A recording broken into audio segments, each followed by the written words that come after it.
هنعمل اكواب الاوريو الرهيبه، حاجه حلوه وسريعه من 3 طبقات احلى من بعض. اول حاجه بنجيب بسكوت الاوريو، بنطحنه كده في الكبه ناعم خالص، بيبقى شبه الرمل. هضيف عليه كده ربع كوبايه زبده سايحه، بقلبهم مع بعض كويس زي قاعده التشيز كيك بالظبط. بضغط عليه كده يكون متماسك بس مش قوي، مش عجينه، زي ما هو كده علشان لما اضغط عليه بالمعلقه ياخد شكل الكوبايه، عشان انا كده كده مش مكتره زبده.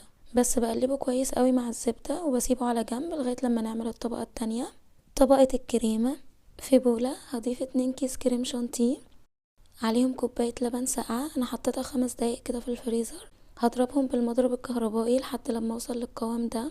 هضيف عليهم بقى نص كمية بسكوت الاوريو اللي طحناه، هقلبهم مع بعض. وهنجهز بقى اخر طبقة، طبقة صوص الشوكولاتة.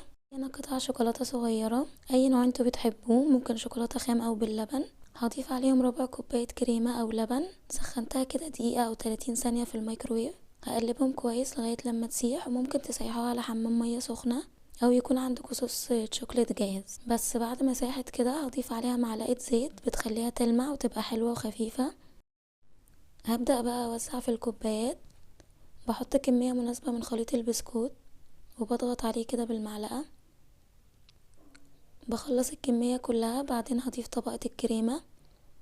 انا حطيتها في كيس حلواني علشان تسهل عليا، بس هخلص كل الكمية كده. بعدين هضيف عليهم بقى صوص الشوكليت اللي عملناه، بحطه عليها كده من على الوش بس. واخر حاجة بحط واحدة اوريو كده فوق كل كوباية، بيبقى شكلها حلو.